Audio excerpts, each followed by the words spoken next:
Okay, let's rock, y'all. Y'all ready? I'm ready. You ready? We ready? Let's do it. Yeah. Shout out to the Philadelphia Phillies, though. You know, eh? All right, we good. Urban Therapy with Sun Show right now. Let's break it down now. It's going to be all right. It's going to be all right today, not tonight, even tonight. It's going to be okay because I know the Phillies are going to win, take over today, going to the World Series. I hope y'all can hear me. It's going to be like this, the party daily. And yo, today what we're talking about is something hot, or maybe not. Today we're talking about how people act when they're wrong. I'm sorry, how people act when they know that they're wrong. And I don't mean like they answer the question incorrectly. But even with that, when somebody knows that they're dead wrong, when they know they're not doing right, when they know that they've been playing games or they haven't been playing fair, there's a certain way that certain people act. And you can tell whether they feel good about what they're doing or whether they feel bad. But let's get into that right now.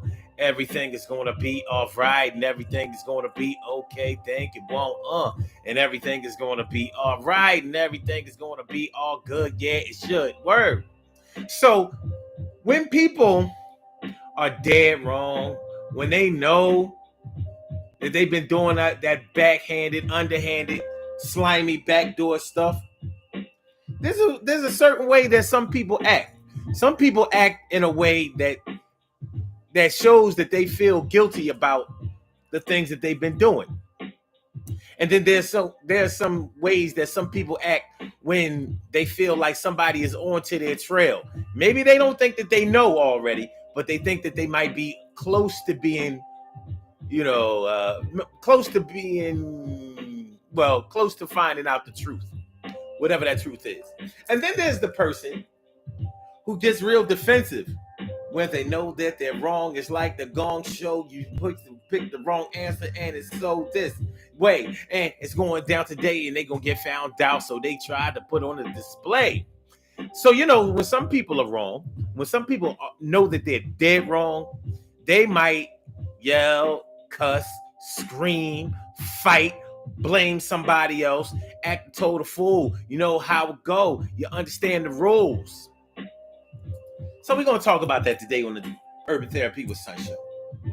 How people act when they know they're dead wrong. When they know that they ain't playing the right way and they got still a lot to say. So that's how it's going down on the Urban Therapy with Sun Show, man. I'm glad to see y'all come through. I'm really glad to see y'all come through. What up, Stacey White and Cal Chamberlain, mi friend, mi favoritas. And also T. Carrie Wright, morning, noon, and night. It's always great to have my peoples going directly into your site. That's what we're getting into today. How people act when they know that they're dead wrong. You've been doing that underhanded, funky stuff. And I don't mean funky like in a good way. I mean funky like that stinks, baby. That stinks. But this is something we got to deal with. It's something that happens on a regular basis. And it's something that we're going to get into today on the Urban Therapy with Sun Show. How do the people in your life act when they're wrong? You may have known or found out the way that your kids act. I swear to God, Crystal is a heavy cat. When she comes down the stairs, I'll be like, yo, she sounds like a whole person. She's a heavy ass. What you doing? She's like, what? I'm just stepping how I normally step. Oh, big ass cat. Oh, big ass cat. That should be sounding like boom, boom. I'm like, you are not alone. I am here with you. Okay, anyway. You may have noticed the certain behaviors of your children when they knew that they had done something wrong and they knew that you had found out about it, or they knew that you were on the trail of finding out about it, and they were they were afraid that they were going to get in trouble. So you see how the way that they act. You saw the way that they act. Some of them may have already started lying out the gate to try to beat you to the punch. Some of them may have deflected from whatever the conversation was, or whatever the area was that they were wrong in. Some of them may have started to blame other siblings or ghosts or imaginary friends or whatever the case may be. You know, there's a certain type of way that kids act when they don't want to get in trouble, but they know that they have acted inappropriately, when they know that they have gotten themselves into mischief, when they know that they wrong and there might be an ass whooping coming forthcoming. And the strange thing, well, I'm not gonna say that it's strange. The interesting thing about being a child and this happening is that when we're children, we don't know what kind of punishment we're going to get. We feel like we know based on whatever punishment we got before, but we're not experienced enough as children to know exactly how something is going to play out. We haven't had enough experience with human behavior. Our parents are our only test sample. We haven't been out there in the world and have seen how sometimes it goes this way, sometimes it goes that way, sometimes you don't know which way it's going to go. But we know that whatever fear that's in their hearts, they're going to act on it, and they were going to try their hardest to get out of it, get through it, get past it, and avoid retribution. The thing about it is, this sets the stage for how children are going to be in their lives. That's the thing about this. It sets the foundation of how they will handle getting in trouble, adversity, and what their problem solving techniques will be in the future. That's the thing about it. And some people try to ignore that. Some people try to really get around that fact. Like, no, it doesn't really matter what happens to you when you're a child. It doesn't mean that that's the way you're going to be when you get older. Okay. Well, we all know better than that now, don't we? We all know better than that. We know that the things that we learn when we're children, the way that our brain starts to work as children, normally sets the stage for how we're going to be as adults. So now, personally, I think I never thought it was a good idea to let kids think they got away with certain things when they're children. And I've seen parents take the diplomatic route when it comes to children. I'm not saying that children should be physically punished. I'm not about that life. I ain't gonna be whooping kids for every little thing. As a matter of fact, personally, I look at it like it should be a last resort.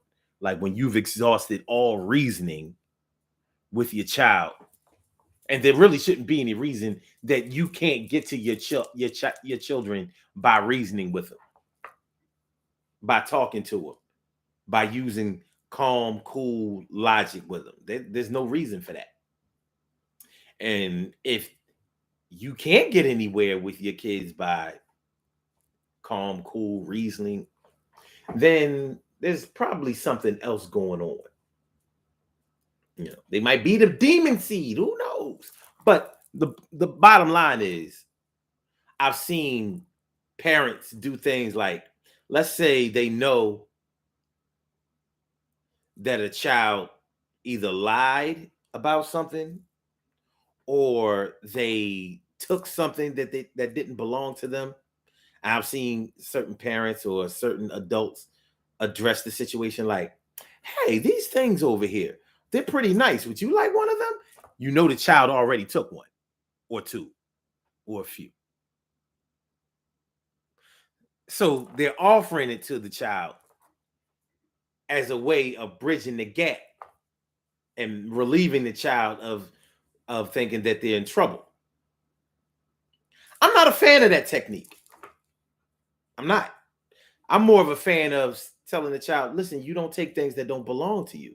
But if you would have asked for it, guess what? You probably would have gotten it.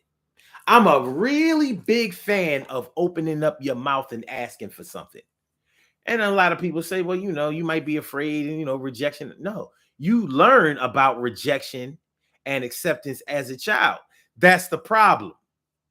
If you're able to circumvent being rejected or gaining acceptance from doing something on your own, that's how we lay down the improper foundation in childhood that can take you all the way to adulthood.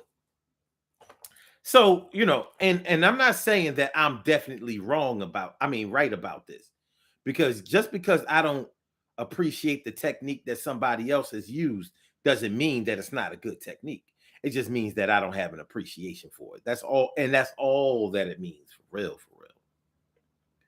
But I ain't going to be telling no kids that it's okay to lie, and I'm not going to be acting like I don't know that they lied when they lied. Personally, I get kind of offended when children lie to me, because I'm like, you ain't gotta lie to me.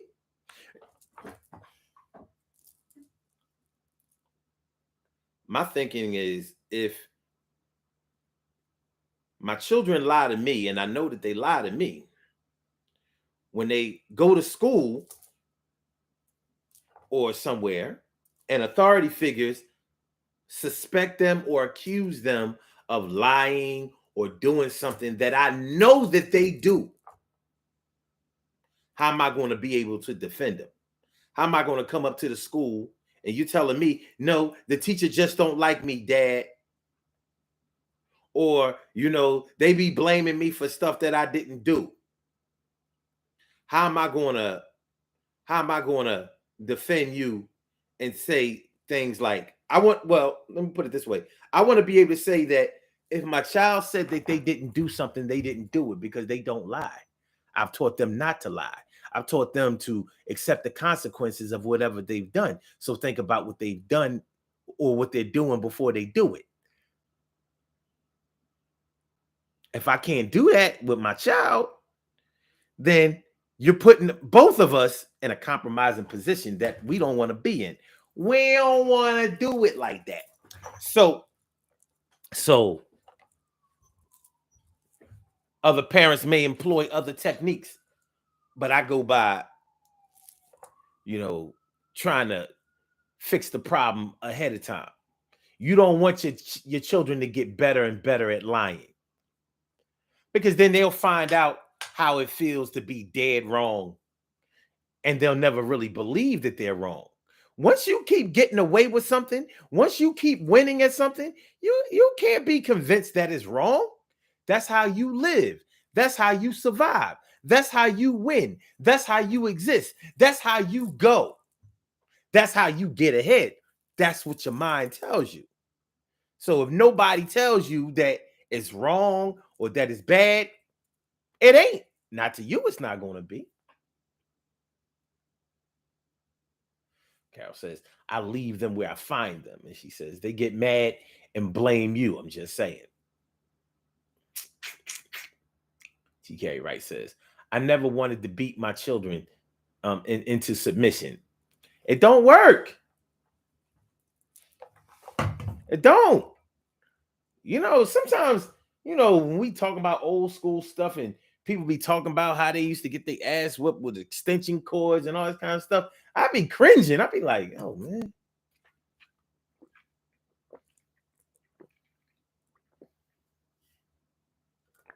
Why are people always talking about how bad they used to get their ass whooped? And let us tell it. Yeah, that's how I learned to do right in life. And I'm like, so you mean to tell me all the murderers, thieves, dope fiends, drug dealers, hookers, pimps, ne'er-do-wells, crime, criminals. None of them. The reason that all of them turned out the way that they was because they didn't get their ass whooped severely. You gotta be shitting me.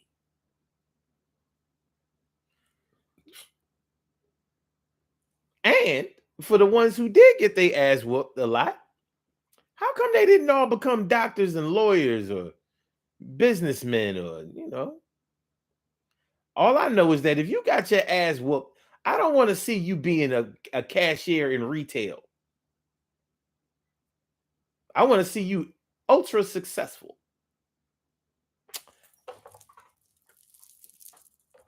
But y'all know what I mean. You know what I mean. TK Wright says that's teaching a child to be manipulative if you don't address it outright. Now that's how I look at it too. T. Carey Wright, morning, noon, and night. That's how I look at it too. But I've seen some people that say, no, there's another way, and blah, blah, blah. I'm like, okay. Obviously, there's another way because I just saw you do it that way. That's all right. I hope it goes I hope it goes all right. But again, you can only teach what you know. And if lying and deceiving and stealing and hurting people has worked for parents, they're probably going to teach that.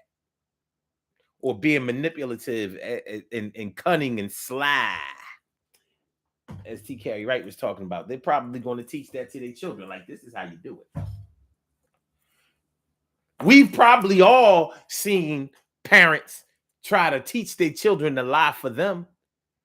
Tell me you ain't never seen a parent teach their children to lie for them. When Mr. Such and Such come over, tell them that we was with don't bring up Mr. Such and Such or that we was with them or that he gave you money or nothing like that. Tell me you ain't never seen. I ain't saying you did it yourself, but you ain't gonna tell me you ain't never seen nobody tell their kids to do that. Shoot, probably all of us was told to tell somebody, some bill collector, that we wasn't home when we was right there in the bedroom. Tell him I ain't home. We ain't got no money to pay today. That's a light lie.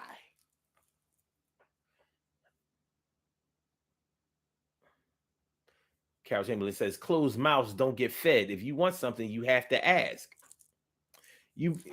Carol, I'm sure I don't have to tell you how many people just don't seem to understand that. They don't. You would think it was a foreign concept with some people.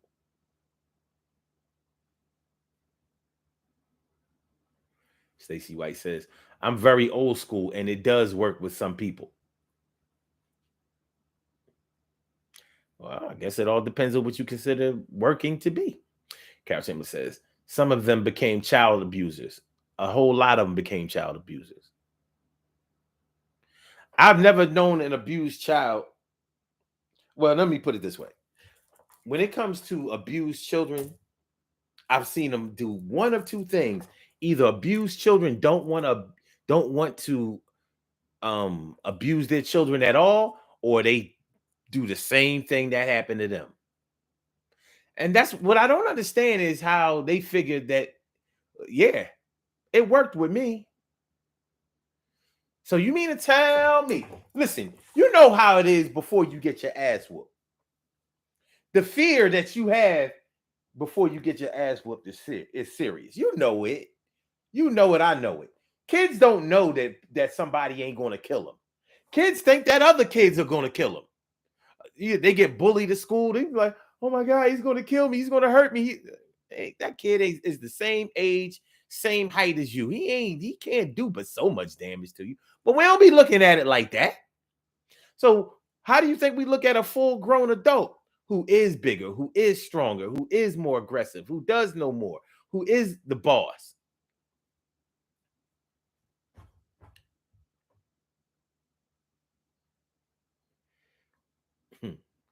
Yep. Carol says, yeah, I sure have. I know. I know. We've all seen it. Don't tell Mr. Rob that we was with Mr. Rick. Don't tell him that Mr. Rick gave you $20 because we going to get another $20 from Mr. Rob.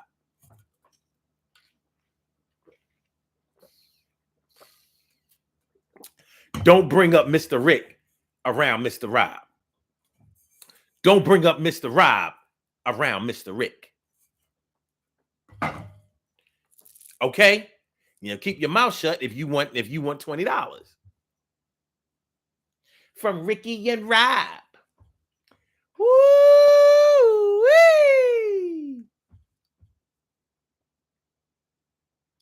Stacey White says, I definitely know what the ride looked like. Kept me out of trouble too. Now I'm good. I holla. All right, let's get this thing popping. Urban Therapy with Sun 752, and this is the Urban Therapy with Sun show. We do this every single Sunday from 1 p.m. till around 2:30-ish. And the reason that we say 2:30-ish is because sometimes it gets so heated that we just have to do a little OT on a Sunday. And it is Sunday. This is the show where adults come out and play with other adults. We laugh, we cry, we argue, fuss, and fight, go back and forth with each other, bust it up all crazy. We take an introspective look into our own personality to see the way that that the universe projects us into this thing. Projects us into the world and try to figure out this thing called life. I'm your host, Sun 752, aka Omar with the. And if you can't say Omar with the, well, then you just say Omar with the R. This is the Urban Therapy with Sun show. I'm feeling like a real man should, and I hope y'all feeling like real men and women should also. Today, we're talking about how people act when they know they're wrong, when they know that they're dead wrong, dead wrong, dead wrong, dead wrong. How do people act when they dead wrong, y'all? What are the extreme cases that you know? I know that, all right. So we have, I count 3 women on the board right now. I'm sure, and I mean sure, that all of y'all have probably had a boyfriend that accused you of cheating when it was them who was cheating. I'm sure that all of y'all had a boyfriend that was like, yeah, you must be doing this, that, and the third. Or, who that dude that you be talking to. Oh, that I don't want you talking to none of them guys at work. And you talking about you grew up with that. That's your homie that you grew up with. Whatever. And that ain't your cousin. That ain't your real cousin. I met your cousins. And he doing all of this because he know damn well he been backdooring. He been doing his thing. So he figured, if I do my thing, everybody probably does their thing too.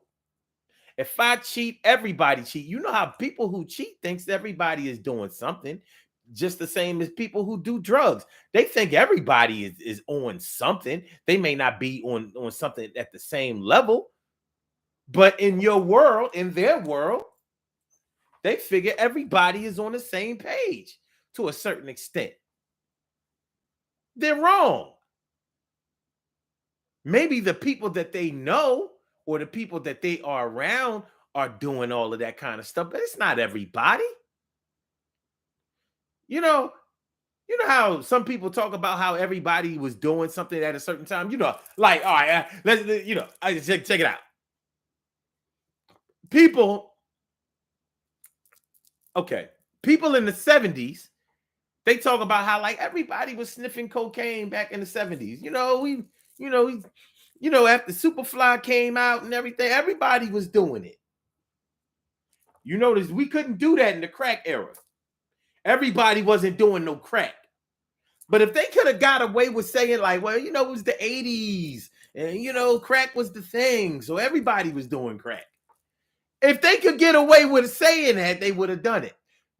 Because they was able to say that everybody was doing crack. Everybody was doing coke back in the 70s, maybe even the 60s. They was able to say everybody was doing heroin back in the 70s and in the 60s and 50s, 40s, heroin go back. You could get away with it because they didn't have it. None of those drugs were listed as an epidemic. They didn't have the social implications that crack had. If crackheads could have gotten away with saying, well, everybody was doing crack, they would have done it. You know how crack made you say all kinds of outlandish, crazy stuff. You know what I'm talking about. By the way, if anybody would like to, if you would like to call into the show, you'd like to speak on the show, I invite you to call in, and the number to call is area code 319-527-6199. That's the number to call. I said a 319-527-6199. Yes, y'all. 319-527-6199. Press number 1, and that will let me know that you would like to speak. And then I will call you out by the last 4 digits of your telephone number. You can rock on and do the damn thing.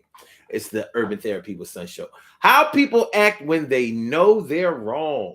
How they act when they know they're wrong. Carol Chamberlain says, guilty people always put the blame on others. They sure do. They are quick to deflect, put the blame on somebody else. People are sitting in jail nowadays, right now, because somebody said that they did it, and the cops was satisfied with it. They ain't feel like doing no further investigation. You fit a profile, and now your ass sitting in jail. Some people doing life sentences over that. Some people have died, death penalty, because somebody was like, man, I ain't taking that heat. I'm good. See, we have a caller on the line.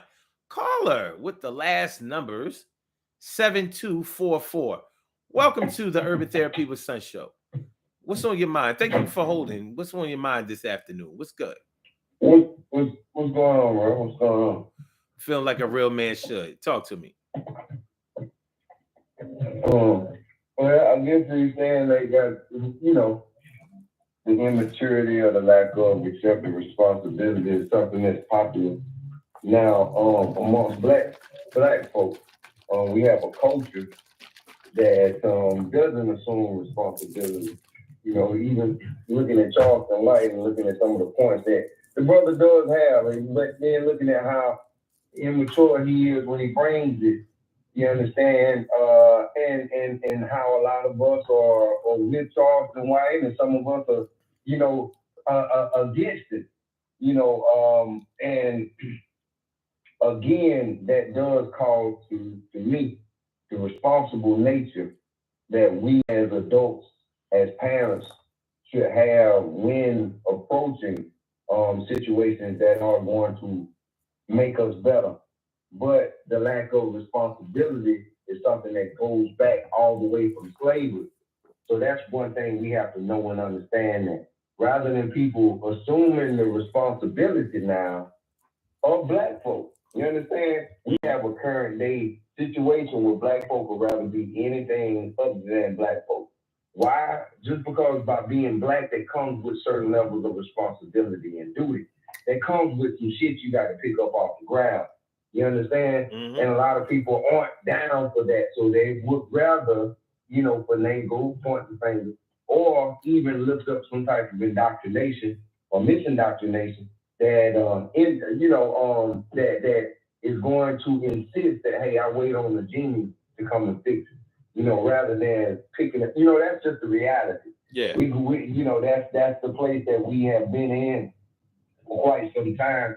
So I'm pretty sure that kind of trickles down in our, individual lives, like what we engage in collectively. If we say that it's okay to engage in this type of thought, this type of mind set collectively, of course we're going to say it's okay to engage in it individually, as individuals when we go back home. So of course this is the same function. This is the same thing that we're doing. We're doing it today at church. We're pointing the finger at everybody else except for ourselves. You know what I'm saying? The preachers have been doing that for so long. Yeah. We'll point the finger. We'll always talk about the drug addict. We'll talk about the drug dealer. But nowadays, nobody's talking about the homosexual. You understand? Why? Because homosexuality comes with some politics with it. You understand? Being a drug dealer didn't really come with any politics. If you talk shit about a drug dealer, so what? Right? When you talk shit about a homosexual, then they gonna come and, cut you, cancel you, and all this other stuff. So therefore, it does come with a little bit more political backing. So therefore, you don't hear, the strong voice going anti homosexual, even in the face of all this homosexual, blatant and group homosexual agenda. You understand? Even in the way we approach that conversation has been one of being irresponsible. You understand? Because rather than us responsibly approaching the situation, we promote to our children that it's okay for you to be homosexual. It's okay for you to be gay. No, it's not. You understand? With being that, then you'll find yourself in a place where, like some of these transgenders, wanting to cut their stuff off. But then after they cut their stuff off, they're saying, well, hey, man, I'm a transgender. I got my stuff cut off. And now I wish I would have kept it. You understand? So this is what we're promoting to our children. This is a reality. So therefore, our constant day-to-day living, the culture that we engage in is a one that we work hard to validate and support through this mechanism that we are insisting we go anti-on. You understand? So it's the same type of lack of accountability, this lack of, and we are, and put you on something, we are in the age of Aquarius. So being in the age of Aquarius, that is, everybody's quote unquote more free thinking, free, they loose. I'm seeing a lot more of that looseness and lewd act. You understand? Where it's common, it might be common to see two people fucking on the street or having sex on the street. You understand? Or like I was walking in the store the other day and I heard this young lady tell this dude behind me, oh, I can get on my knees and I'll suck your dick, I'll pull your dick. Like that's the place where we are now. You understand? In this free place. And like I said, to me, it does point to lack of accountability. So it is a very important thing that we do kind of devise certain strategies, certain plans to kind of ensure the quality of accountability. That there are, because we definitely, and that's one thing Negroes know how to do. Negroes know how to squander, or they know how to get off from under the I'm going to say, they like to squander themselves out of being having to be forced to be responsible. When it comes down to duties they themselves have to perform in their own community. But these same Negroes can go work on the white man's job for 40 years and be very responsible with being on time. You understand? Be very responsible with cutting your break. I know a lot of Negroes, they're going to job, they come back early from break. So they're going to ensure that they aren't late from break. You understand? A lot of times they may even go over when it's time to get off. So we don't mind assuming this responsibility when it comes down to working on the plantation. But when it comes down to going back home, we kind of get from under it. We kind of find reason to abandon it. You understand? And this kind of points more so to slave-like conditions, where it's going to be more important to uphold master's house and hold myself accountable in being perfect, because Negroes will tell on each other when it's in the master's house, or you on the job, you got Negroes with folks, but are we telling on each other when it comes down to making our community better? You understand? Are we communicating the importance of doing certain things in order to make our, we aren't doing it? You understand? And this is why, this is the place where we are at. So that's just my opinion and my take on some of the stuff that we're dealing with, bro, and how we potentially, get from that, man. You know what? I agree with a lot of what you were saying. I want to ask you, since you had brought up Charleston White in the beginning of your statement, I wanted to ask you about this whole Kanye West thing, because Kanye West is one of those people that people seem to make a lot of excuses for. He does a lot of one minute he's talking about how unfair racism is, and the next minute he's right up in the white man's face and you know and looking for approval and all this kind of stuff. But I always wondered what he thought of himself. Do you think that he thinks he's wrong, and that's why whenever he's promoting himself, that's why he uses the angles that he's using? Or do you think that he probably doesn't see anything wrong with what he does or how he acts or his impact? Yeah, I'm pretty sure it's both sides. You understand? That makes sense, which it makes all the sense when you understand the bigger picture. You understand? He's the villain and he's the hero. You understand? He's controlling the power. Now, that's the thing that's great about Kanye and this discussion about Kanye is that everybody's talking about Kanye. You understand? And he's a black billionaire. You feel me? He's one of the most powerful Negroes that we know ever in history, right? Mm-hmm. It's like, damn, this is the richest nigga ever, right? So this is would be the dude that has the potential, the possibility to buy a lot of land and put some people to work. He is a person that now he has product. Well, he didn't quote unquote own the manufacturer, but yeah, we know if Kanye wanted to, he can open up a plant and put some folks to work. So I think what he's doing is very political when it comes down to politics in America. And what he's doing now is very indifferent from what is normal in America. You understand? And I think he's doing that across all lines. You understand? So he did that to us. He kind of shocked us like, hey, this nigga got on the White Lives Matter shirt. But then the next week, this nigga going hard on the Jews. He said, so right now, he is the fucking circus. He is the fair. You understand? And I think that's what he sees the bigger picture of. He doesn't really see right or wrong. He just sees the fact that it's more momentum, more energy to whatever it is that he want to bring, which we know is something that has a lot to do with him and Candace Owens' political, whatever they're doing politically. But even to the George Floyd thing, you know, people say it's insensitive or whatever, and I would agree. But I think he said certain things like that because he know he's going to get a rile out of folks. He know exactly what the hell he's going to do. Exactly. With you know what? So I think right now, when you get into, and this is, you know, sharing information, when you get into what people are talking about being woke, or now what people are utilizing their spiritual sciences to bring them what their knowledge of spiritual science to bring them what they want. This is what Kanye is doing.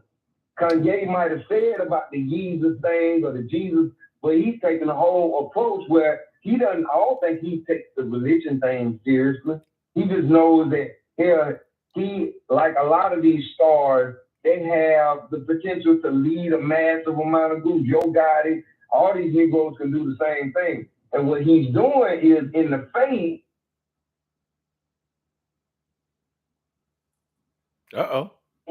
Because that's the reality. Yeah, these niggas, we as black folk, we're doing a lot of team stuff in the hip hop. We wearing pocketbooks. We are talking about killing each other. So I think what they are doing, I don't condone the snitching thing, but what Charleston White is bringing is a different angle. So I'm going to say that, hey, it does bring us to a place where now we are having these types of conversations. Well, now you're going to ask me how I feel about Kanye. You understand? And it does allow us to engage as black men in the social commentary, which we haven't really been doing that. You understand? So it takes certain things like that for us to engage. Sad to say, but now niggas got everything to say. Oh, Kanye this or Kanye. Well, nigga, you should have been talking before Kanye. You should have been talking when these Negroes are talking about putting out their next album, talking about killing up the whole community. You understand? If this is the only thing that makes you want to have a voice to sad. You understand? I think that's the thing that kind of Kanye is highlighting, or able to highlight, is black pain. It's our trouble. It's the stuff that we've gone through. So I can say out of all the silly stuff that a lot of these entertainers do, Kanye West ain't never put on no dress that I know of. He done married, he done had a whole bastard rape, You know what I'm saying? So there's a lot of stuff that, in my opinion, I don't agree with, but then there's a lot of stuff that I do feel like we as black folk, we can utilize him, which I don't agree with everything T.I. does. But I think when we understand politics, we understand that they, as those rappers, those MCs, they have a lot of voice. And it's almost to a point of when all this stuff going on with Kanye, I just left out of a quote unquote white business, right? Downtown Columbia. And they were playing Kanye songs. They were playing a Kanye song. So I'm looking at, like, I know Kanye know what the fuck, we know what the hell he's doing. I know he has to know he's gonna sell more shoes, he's gonna sell more things from this ploy, this marketing. And I think he's saying something about white men now. So to me, and to you, to me, it may be something very silly. But to him, he has an agenda, and he's pushing an agenda, and he's looking to get voters. He's looking to get people that are going to back him. You understand? So it may be very well where they're backing him today, and he used them for the today, but tomorrow he might say, "Kiss my ass." He's understanding politics, in my opinion. I think. Well, I think I don't know if he understands politics, but he definitely understands the media. But I was just asking you, like, he understands how the media works the same way that Tupac understood the way the media worked, the same way that the same way that Donald Trump knew. Donald Trump is probably the master at manipulating the media, whatever. But you got to think about the purposes that they're doing it. One thing that the things that I've had against Kanye West and same thing with Donald Trump or whatever, they're all self-serving. Sure, they talk about helping a bunch of people, but when it all comes down to it, that's not what they're really about. They're really about promoting themselves and putting more money in their own pockets and using certain platforms in order to get that done. But oh man, he dropped the call. Well, I hope he calls back in. But however it goes, I just wonder, like, when people stir up a lot of trouble, when they cause a lot of when they do things that they know are not just going to spark conversation in people, but that are going to hurt people's feelings, or that are going to go against the grain of what some people might consider loyalty and things like that. When they do those things, I just wonder, do they look at themselves as being right or wrong? Kanye West might not be the best example to draw from when I'm talking about something like this, because you can clearly see that there are some mental breakdowns that are happening with Kanye West, but not on the level that would affect. I mean, not on the level that you and I would go through if we were suffering. See, you and I aren't billionaires. We're not even millionaires.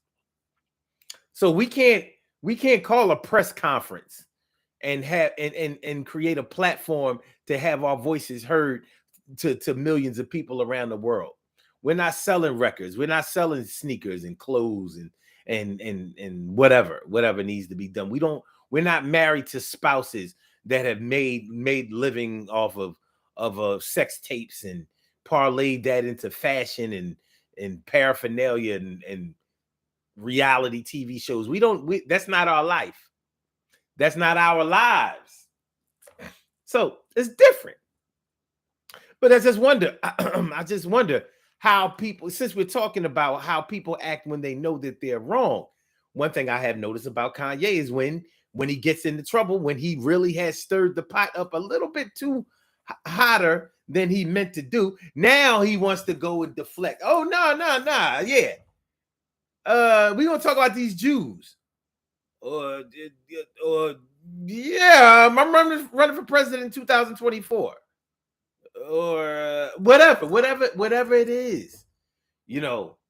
Like, people who are two-faced, basically. Do they look at themselves as wrong? Do they look at themselves as diplomatic? Do they look at themselves as just smart? I don't know.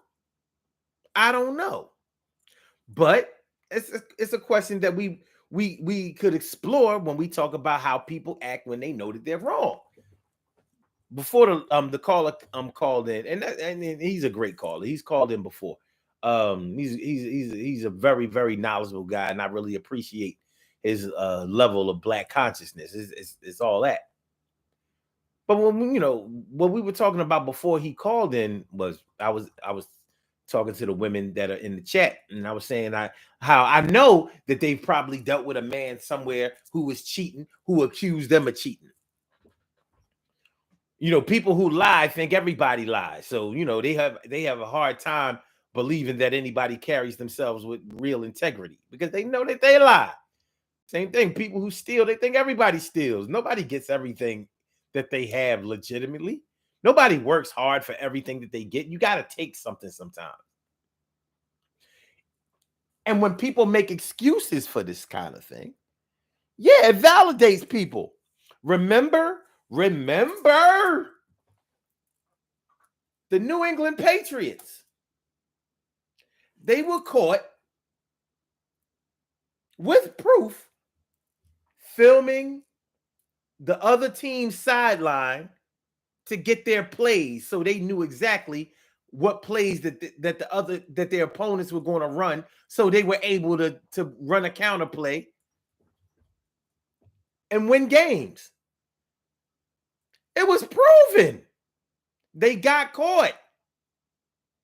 Got a little slap on the wrist, but not no real slap. No fines, no suspensions, none of that. Same thing. Tom Brady, years later, got caught. He was exposed for deflating footballs, so the football wouldn't fly as far when it was thrown by the opposing quarterback on the other team. It was proven. The person he had deflate the balls told on him. Like, yeah, I used to do it all the time. And what a lot of people said about the Patriots was that if you ain't cheating, then you ain't trying to win.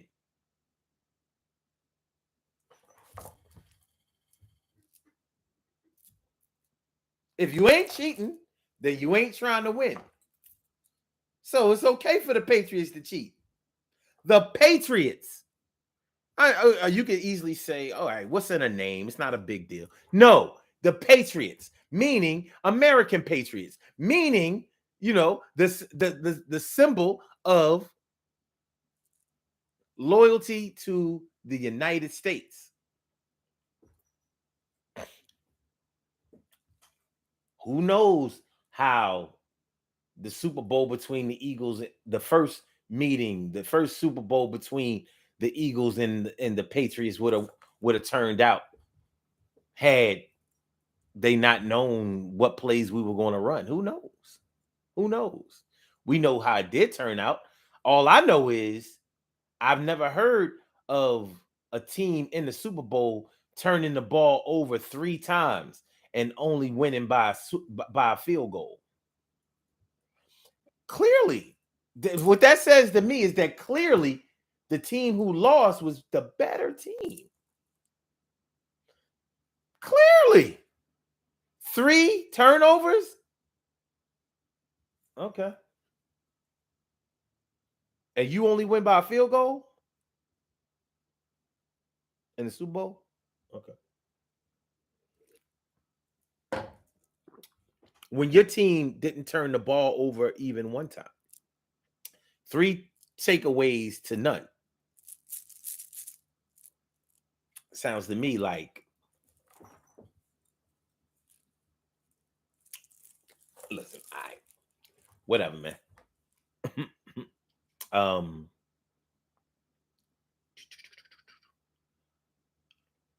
Wait a minute. Let me see what y'all talking about. Carol Chamberlain says they should look at themselves as shit starters. Stacy says, I've seen some people on social media know they start up the pot and did wrong and ran to their family member. On social media? Okay. TK Wright says, I believe that's the guy who spoke with with us about growing our own food and managing our own money. Yeah, that him.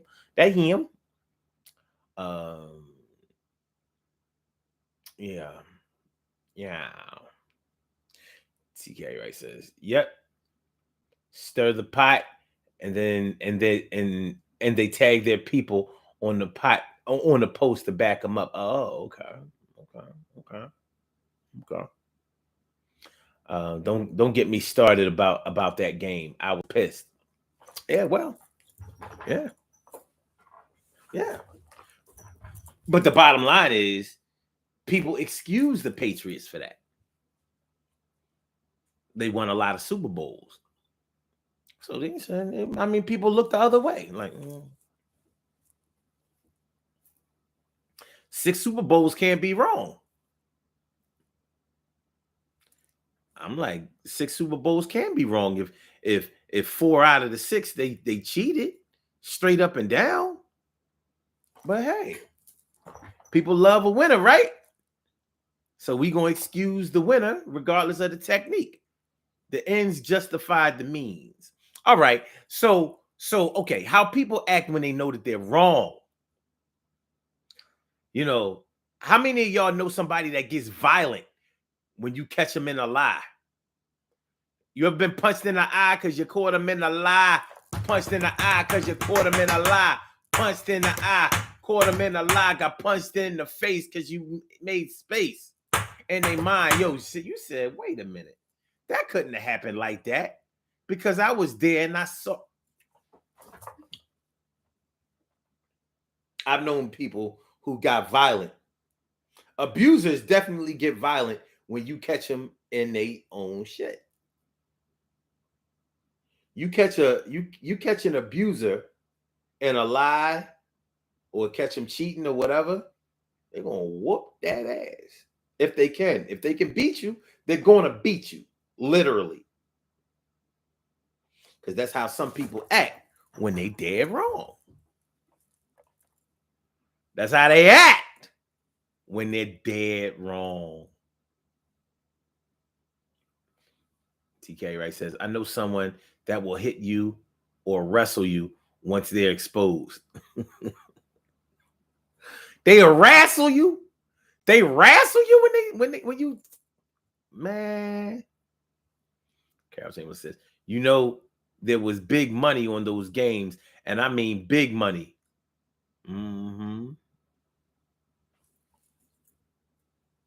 Oh, you said Vegas style. Yeah, you know. GK Wright says, some will bring up your past when they know they're wrong. Yeah. And that's deflection. That's deflection. A lot of people do that. They know that they're wrong. So they want to be like, well, what about you? Yeah, all right, maybe you think I did this, but look at what we know you did. You think you know what I did, but we know you did this. What about you? They bring up something that you did 25 years ago. Ain't got nothing to do with what's going on today. Like, the bottom line is, I got to fill up my tank with gas when I just filled up my tank on Thursday. And I ain't been nowhere. Why should I have, and it ain't no leaks. I'm looking under my car, in front of the car, and back of the car, on both sides. My car is not leaking gas. And I just filled it up. I got a 22-gallon tank in my car. And I filled it up. Cost me $100 to fill up my tank. And now my tank is on E. And you claiming, you talking about, when I stole my mom's car and had to wait all night to park it back where she parked it, back in 1989. That ain't got nothing to do with the fact that you stole my car or you used my car Friday and Saturday, and you drove all my gas out of it. And that's why I ain't taking you somewhere, or I ain't doing nothing, or I can't.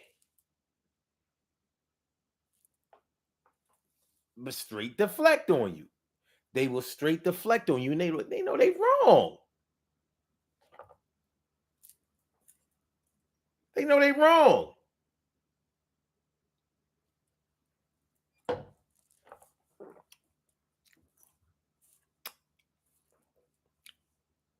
It could be something simple.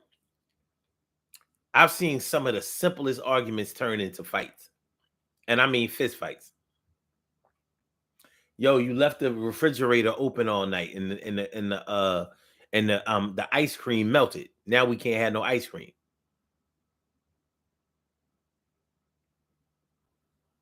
I ain't leave the door open. Yes, you did. You was drinking last night.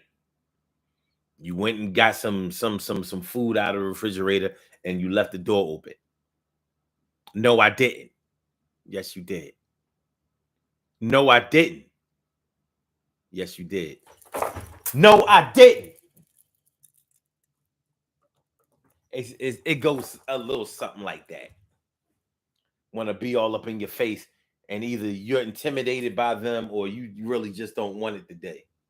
So you back down. How does that help the situation? I don't think that it helps. Because now they think that they can, as long as they loud talk you, flex their muscles and all that, you'll just shut up and give them their way. And they might be right. But that's how some people act when they know that they're wrong. You can't just say that you was wrong about the refrigerator. Okay. We can't forget about the person who they'll say, all right, yeah, I was wrong. I I didn't I forgot or I made a mistake and didn't close the refrigerator, but I mean, I paid the bill though. I paid the electric bill, not you.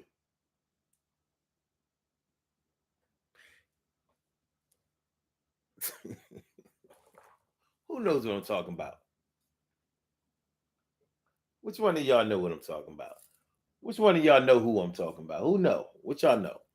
Y'all don't know. You know? You might know.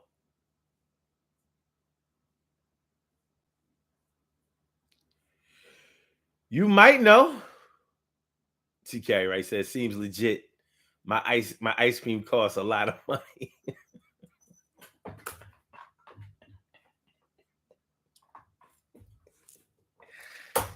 I don't know about y'all. But some days you're not in the mood for somebody to be wrong and be acting like they right. Some days you ain't in the mood for that shit. Some days you might be the one that's ready to get violent. It starts off something like this. You know what? Today ain't a good day for nobody to be acting like they didn't do something that I know they did. It ain't a good day for somebody to be lying when I know the truth. This ain't a good day for somebody to be huffing and puffing like they got it like that. This ain't the day. If they start that shit today is going to be a bad day for them. It's like them days when you go to your. How many of y'all have gone to your job with literally with your fist ball? I ain't talking about figuratively. I'm talking about y'all went into the job like this. Like, yo, what is you doing? Like, nothing. I'm just here to do, I'm here to work. About to go sit at my desk. I'm about to go sit at my desk and do my work. And hopefully nobody won't disturb me. I'm ready to have a good day at work today. Ready to have a good day at work. I'm gonna have a good day at work. I'm here to work.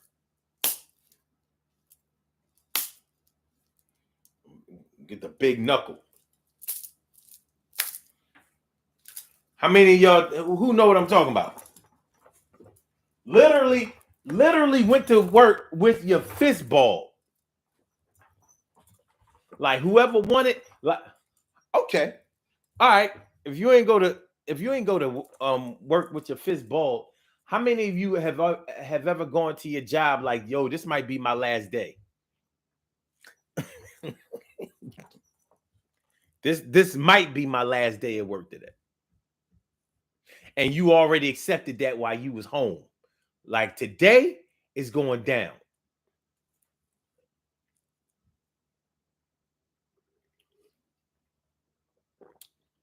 I got a job as of 6 a.m. this morning. Come 2:30, 3:30, 4:30, I might don't got no job.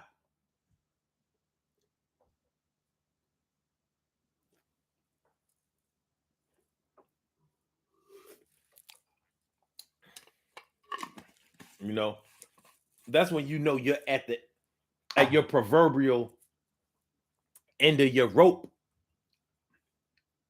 You are at the end of your emotional rope. You ain't trying to hear it. Carol said, I felt like that yesterday. God bless your heart, man. Yo, it be like that some days. Be like, see, Carol, you'll probably have a few days like that because you don't really have to work. Not that you don't have to work because you know you got it like that, but you have resources enough to whereas you've chosen to work instead of work chose you. You know what I'm saying? You know how it go. So there might be a few days where you might be like, you know how it is. You know how your swag is when it's like, y'all can take me or leave me. I don't have to work here. I don't have to do this. I'm good either way. Shoot, I'm doing this for some Christmas money. That's what this job is. This is Christmas money. So after the holidays, I don't give a shit whether I work here or not. As a matter of fact, I done already saved up. I'm damn near finished my Christmas shopping now. Y'all know how y'all women be. Y'all be like, oh yeah, I finished my Christmas shopping in July. I'm like, but when did you start?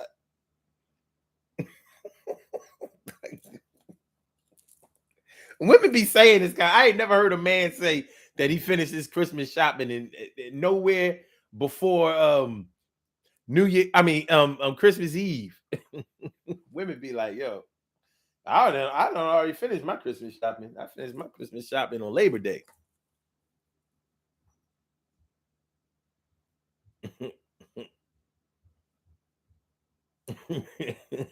Carol said, yeah, and sometimes I question my choice.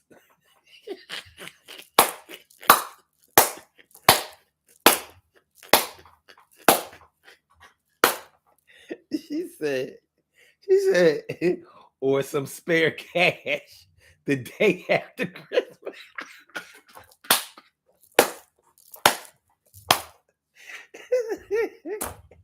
I mean, it is what it is. Your swag be different when you don't have to have that job. But for people who where that's their primary income, you know what I mean? That when people piss you off or they dead wrong and they try to deflect or they try to act like it ain't what it is, it hit harder. It hits harder.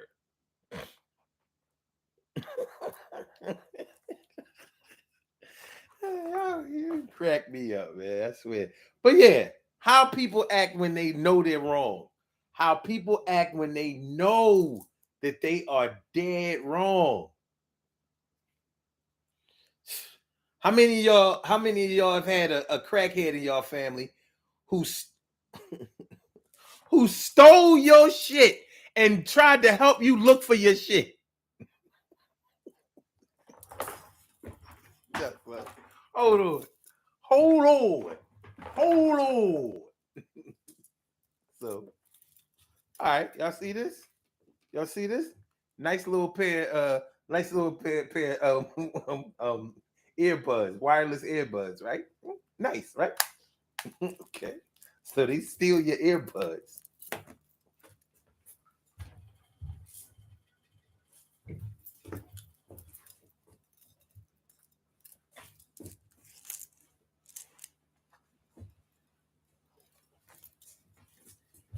You come in. Yo, I can't find my earbuds. I know I put them around here. All right, your earbuds? Yo, so you can't find. Yo, you was upstairs. Did you look upstairs? Yeah, I looked upstairs, but I'm gonna go take a look upstairs again. All right.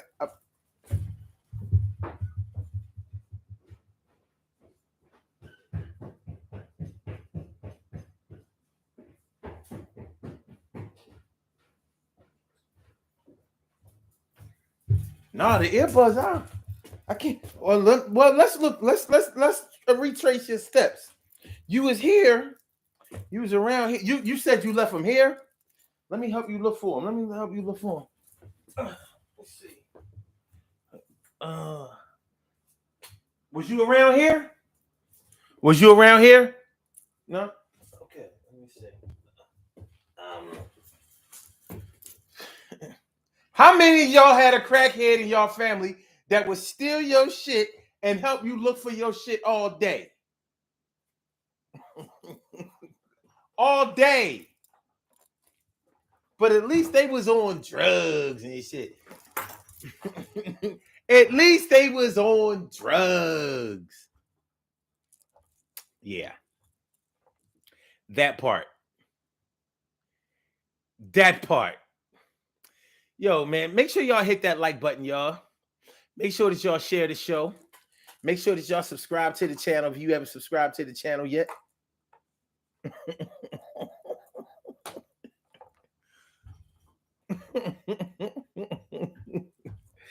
Yeah. Make sure y'all hit that like button. Make sure that y'all share the show. Make sure that y'all subscribe to the channel if you haven't subscribed to the channel yet. This is the Urban Therapy with Sun show, and we're talking about how people act when they know they're wrong. Sooooo, build and destroy. Wilkins, what's going on? She says, I was ready to fight yesterday. Yo, yeah. Wait. What do you mean? He was ready to fight.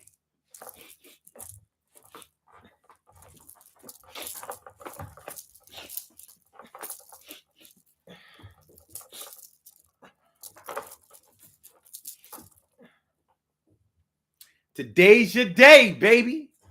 Today's your day. Some days you are not in the mood to hear somebody deflect, to hear somebody add another lie onto a lie, or to hear somebody blame somebody else, to hear somebody try to say that you're wrong when they was wrong, or bring up the past, or bring up somebody else, whatever. Some days are not your day for somebody to do that. Some days.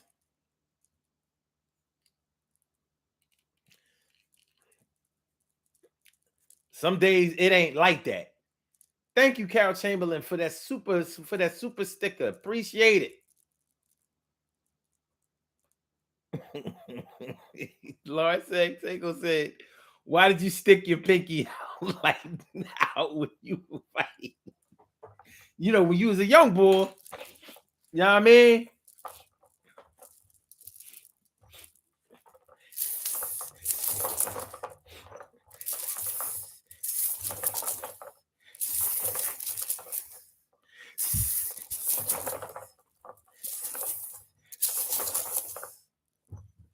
Yeah, you had to.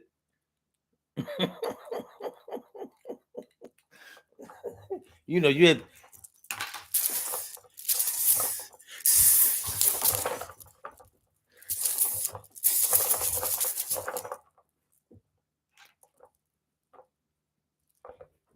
Yeah. You don't want pug. You don't want pug. Give me a box. Give me a box then. Give me a box. You ain't trying a box? All right, shut up then. You know what I mean? You don't like it, change it. You don't like it, change it. You don't like it, change it. Oh my God. How people act when they know that they're wrong. Getting violent. Well, how about this one? I didn't really think about this one, but now I'm thinking about it. Some people shut down. Well, no. Let me ask the question because I'm not sure if I have a lot of experience with this. Do y'all know some people who shut down when they wrong? Shut down. Now you ain't getting no answers. You ain't getting no confirmation. You ain't getting no apology. You ain't getting nothing. They just shut down. But sometimes that shutdown could be an admission that they're wrong, but they refuse to incriminate themselves. So you done caught them in they bullshit. You done caught them in their lies. You done found out what they stole. So sometimes that shutdown can be a way of trying to get sympathy.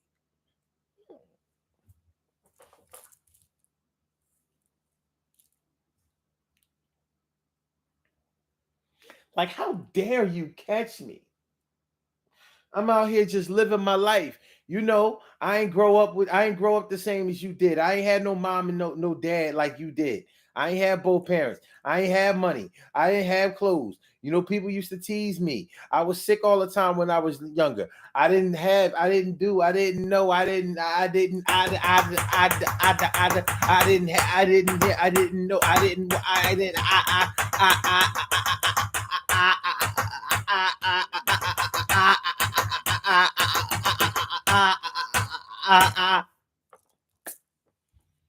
shut down.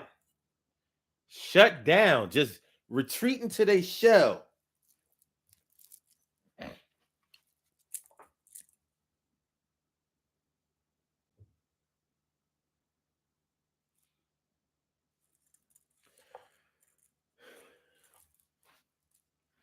Your brother, sister, cousin that you've been letting stay at your house from December to March.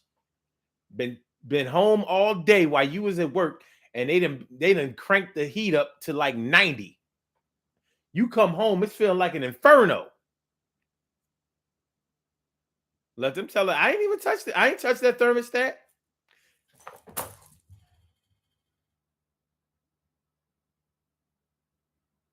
Something must be wrong with the heat. It just started getting hot in here. I didn't know what was wrong with it.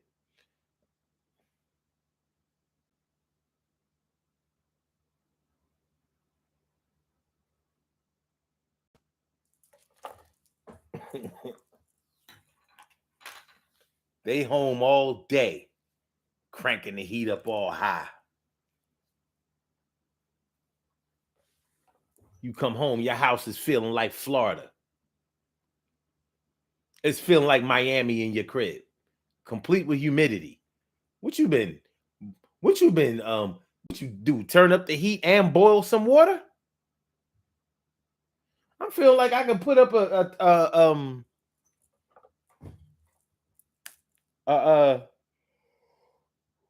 palm tree up in here. This feels like a swamp in South Carolina in July. It's hard to get hotter than that. It's harder to get hotter and more humid than that.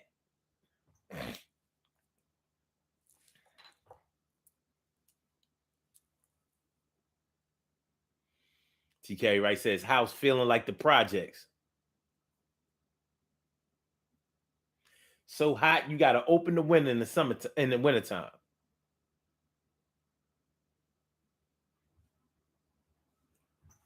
But they don't know who did it. Yeah, so I think the heat broke because I ain't touched that thermostat. Because they knew what time you got home, so they knew to turn the heat down to like 70, where you had it before. They ain't know that you was gonna come out with this fingerprint powder. Like, yo, these ain't my prints on this. These ain't my prints on this thermostat.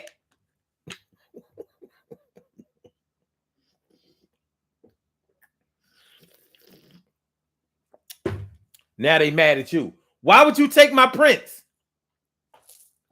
You don't have the right to take my prints. You ain't the FBI. Bottom line is, you touched that thermostat. You said that you didn't touch it. I got your prints. Oh man, look at me. Look at this. Wow. That's the exact thing I was trying to avoid doing. I tell you, my shirts, they like to drink more than I do. Anyway.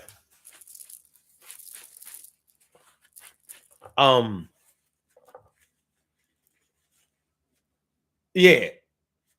So you got them on camera. You know how you have your surveillance cameras in your crib and shit through that you get through your cable. So you got them on camera. They right over there to the thermostat, turning that thing up like loud music.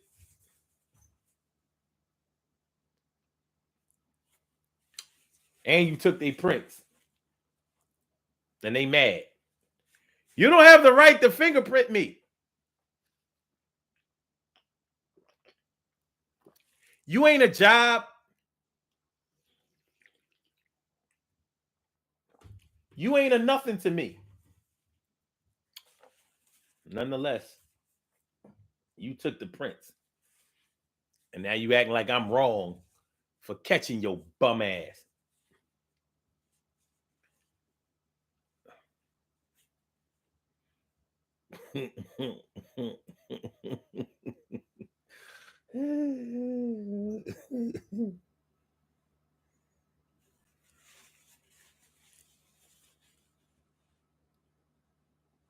Hold on.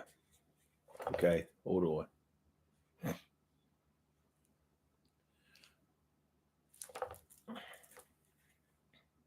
Okay, Carol says, I've seen people do that just to try to get out of something. Mm-hmm. Lauren says, I really try to sincerely apologize now when I know I'm wrong, trying to mature and stuff. Mm-hmm. TK Wright says, personally, I retreat if I was accountable, but the other person used that to pounce. Okay. TK Wright. House feeling like the project. Mm-hmm. Laura says, I feel you, Carol. You do have to do it judiciously. Mm-hmm. TK Wright says, Carol, your whole building heat is on 87. Carol says, that's what I hate. Don't lie to me. Just say you did it. Sheesh. Cause man, I mean, being wrong to some people is like a fate worse than death.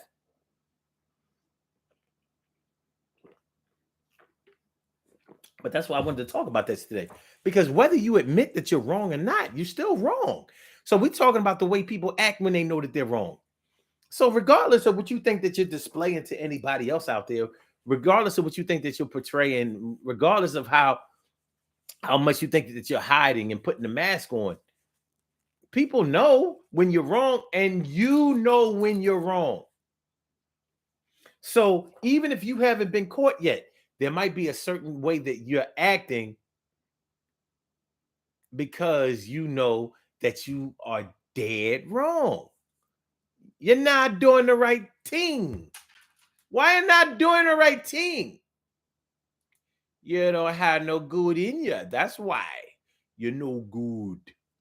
You are no good. You are no good. You could do better than that. You can do better than that. Yes, you can. The way people act when they know they're wrong. Before we get out of here, I can't talk about I can't get out of here without talking about the people who start crying when you catch them. Can't forget them trying to get sympathy from you. The people that start crying. Wah!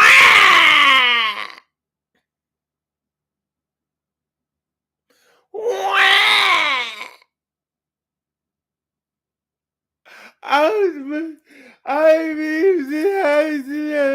Save it. Save it. You now want no one want to hear that. Yeah, there are plenty of people who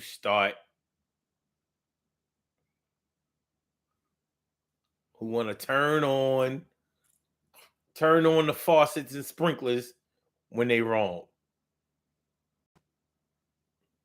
Yeah, this will change everything. It's the first day of Scorpio, y'all. Scorpio. But these scorpions got all that Libra still left all up in them.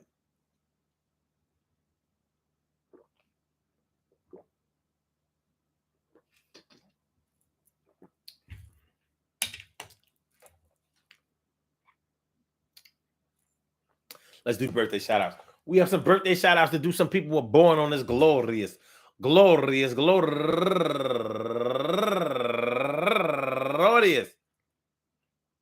October 23rd, and they deserve to be acknowledged. So let's go about our business of acknowledging them and making them feel special because they are special, because they are special, because they are S-P-E-C-I-A-L. They get the R-E-S-P-E-C-T. They are S-P-E-C-I-A-L. They get the R-E-S-P-E-C-T. They get R. S-P-E-C-I-A-L. They get the R-E-S-P-E-C-T. They get number one out the box. Shakira Reeves turning 41 years old today, and Levita Cameron, happy birthday to you. And Christina De La Cruz turning 49 years old today, and Leticia Morales turning 59 years old today, and Anita Daly turning 29 years old today, and Larita Wilson turning 65 years old today, and she's raising money for the St. Jude's Children's Research Hospital. And also Nellie Barber turning 44 years old today. And my girl, going all the way back to the 2010, Cat C Baby, turning 32 years old today. She was a youngin' then. She's still young. And also, last but not least, my man, comedian Daryl Monroe, known as Simply D. I want to say happy birthday to all of y'all and anyone else out there who shares this birthday on this glorious. I hope that today finds you in good health, happiness, mind, body, soul, and spirit. All of y'all go ahead and turn up. But don't turn up too loud. Just turn up loud enough so everybody can hear you. Rock out, rock on it, do the damn, the rock out, rock on it, do the damn, rock out, rock on it, do the damn thing. You do your thing, y'all. Represent the queens and kings. You do your thing, y'all. Represent the queens and kings. Good things happen to those who wait. Great things happen to those who grind. And anything can happen to those who go for theirs. So go hard, go for yours, and remember, there's a certain type of way that a person acts when they're wrong. Whether they know that somebody knows that they're wrong, whether they suspect that somebody's on the trail that they might be wrong, or whether somebody has straight confronted them about it and said, "You did it, and you're gonna pay." A true test of the character of a person is how they perform when they are wrong or when they do make mistakes and they don't think that anybody knows. It says a lot about a person because anybody can perform when the camera is on, but when the camera goes off, when they rap and go, that's when you start seeing what a person is really like. 90 seconds. Peace to all my day ones, my everydays, and my brand news. I love y'all to death. Resuscitate y'all. I love y'all right back to life.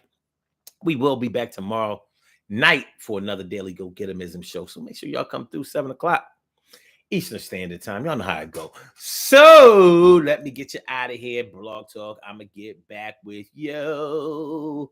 And go Phillies. Yeah, yo. Talk Radio. Goodbye. 60 seconds. And for my YouTubers, how we do, but thanks for coming on through. See you on the other side, my boobers. Holla back, y'all. Peace.